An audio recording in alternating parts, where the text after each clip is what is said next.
side eye. Criminal offensive side eye.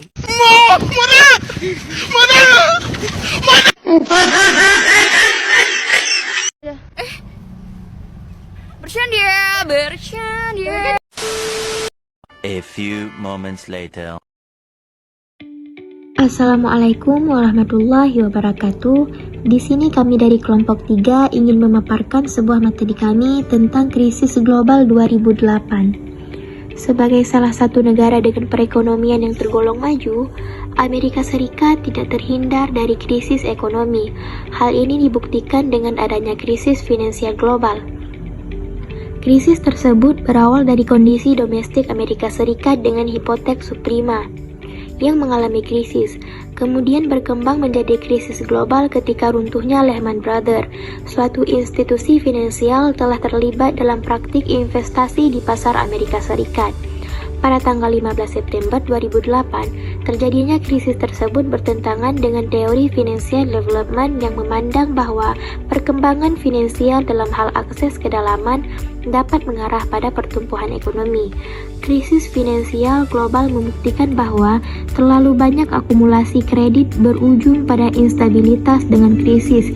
Kemudian, teori tersebut mengalami penambahan akibat krisis finansial dari yang awalnya hanya memandang bahwa perkembangan finansial dapat mempercepat pertumbuhan ekonomi menjadi dilengkapi dengan banyak indikator terkait perkembangan finansial dan kecepatan yang tepat agar perkembangan finansial berdampak positif bagi perekonomian.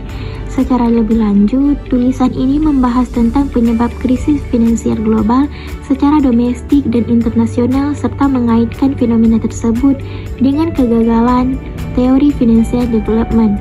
Argumen yang dikemukakan adalah teori financial development terbukti gagal karena tidak menjelaskan instabilitas yang terjadi di Amerika Serikat, walaupun telah mengikuti asumsinya tentang sistem finansial. Baiklah, kami akan melanjutkan materi tentang penyebab krisis finansial global.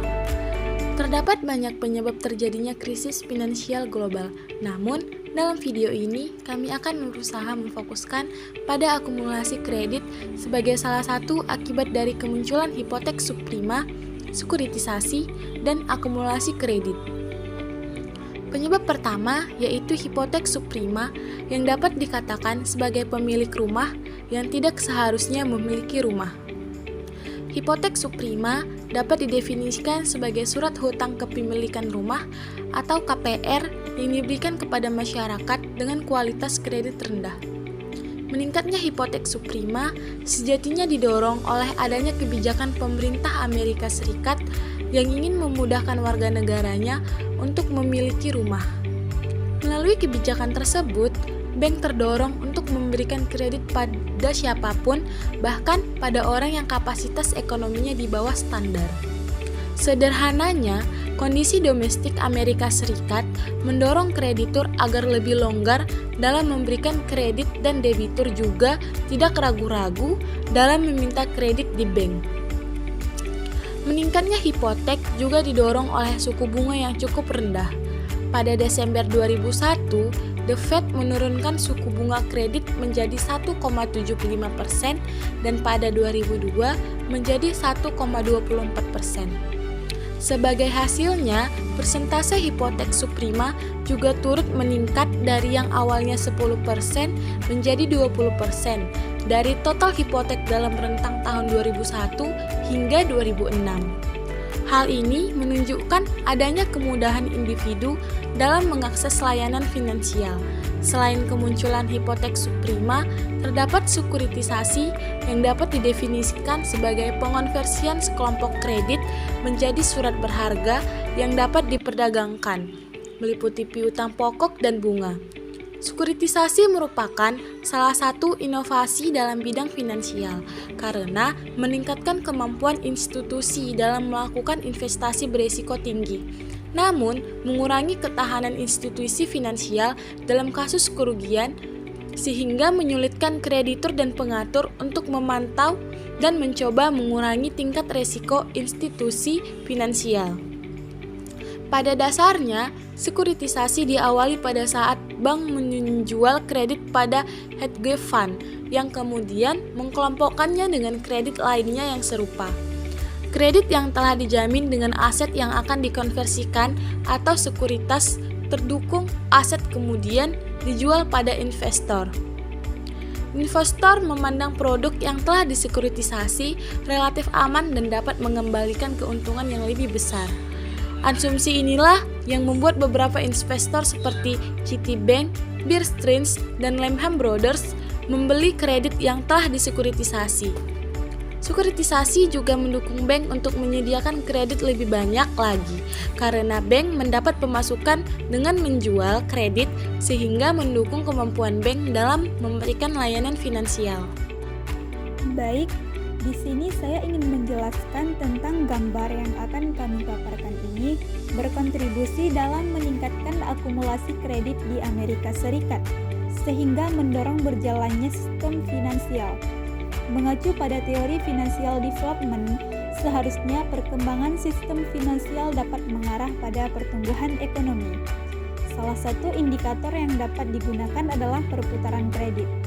Namun kemudian terjadi situasi default, yaitu ketika hipotek tidak mampu membayar kredit beserta bunganya karena harga rumah yang semakin tinggi. Kondisinya tersebut adalah menyebabkan turunnya harga rumah dan menjadi salah satu faktor penyebab krisis finansial.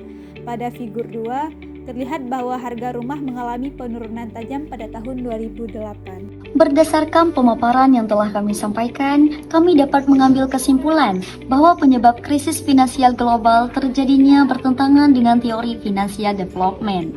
Sebelum akhirnya terjadi krisis, sistem finansial yang berjalan dan berkembang dianggap dapat mengarah pada pertumbuhan ekonomi.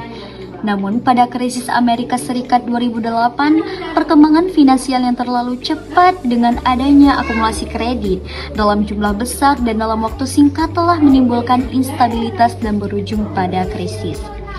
Ketidaksesuaian antara asumsi financial development dengan kenyataan yang terjadi membuktikan bahwa financial development gagal dalam menjelaskan pertumbuhan ekonomi dan stabilitas. Kegagalan tersebut lebih disebabkan oleh keterbatasan indikator serta tidak adanya batasan terkait kecepatan idea finansial development. Menanggapi kegagalan tersebut, Sehay et al. Memperbaiki dan menambahkan pemikiran pada financial development. Pemikiran baru tersebut meliputi indikator yang mencakup institusi finansial dan pasar finansial dan diukur secara dimensi anxious dan efisiensi.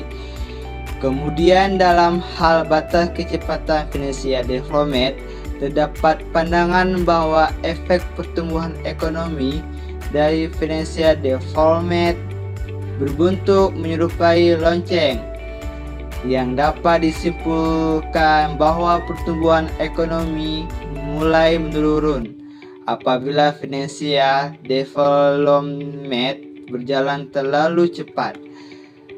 Selain itu, regulasi juga dianggap menjadi hal penting agar financial development dapat berjalan bersama dengan financial stability.